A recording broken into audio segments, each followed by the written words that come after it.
నా పేరు దీప్తి నాగరాజ్. నేను 39వ వార్డు మున్సిపల్ కౌన్సిలర్ సిద్దిపేట్. అందరికీ దీపావళి పండుగ శుభాకాంక్షలు. ఈ దీపావళి పండుగకు ఒక వినూత కార్యక్రమాన్ని ప్రారంభించడం జరిగింది.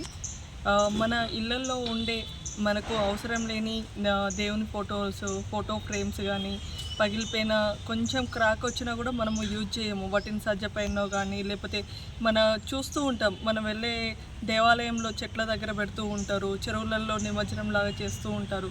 సో వాటన్నిటికీ ఒక ప్రత్యామ్నాయంగా మేము ఒక కార్యక్రమాన్ని ప్రారంభించడం జరిగింది. అదేంటంటే ఉద్వాసన పూజ.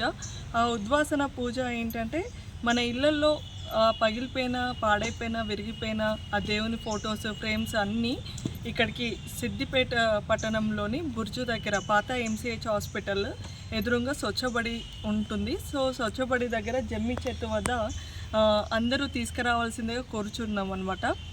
గత 5 days బ్యాక్ మేము ఇన్స్టాలో ఇది వీడియో పోస్ట్ చేయడం జరిగింది. మేము బెంగళూరు డాక్టర్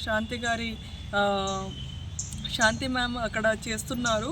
సో అక్కడ 2 times ఈ యాక్టివిటీ చేయడం జరిగింది. మాకు కూడా ఆలోచన వచ్చింది. నేను గత 4 సంవత్సరాల నుండి స్వచ్ఛబడి సాలిడ్ వేస్ట్ మేనేజ్మెంట్కి ఒక వాలంటీర్గా వర్క్ చేస్తూ ఉన్నాను. మా ఆలోచనలన్నీ రీయూస్, రీసైక్లింగ్, రెడ్యూస్, రెఫ్యూజ్ అనే మెథడ్స్లోనే ఆలోచనలు వస్తూ ఉంటాయి.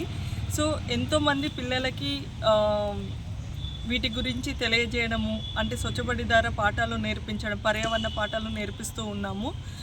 ఎంతోమంది విద్యార్థులకు బోధించడం జరుగుతూ ఉంటుంది.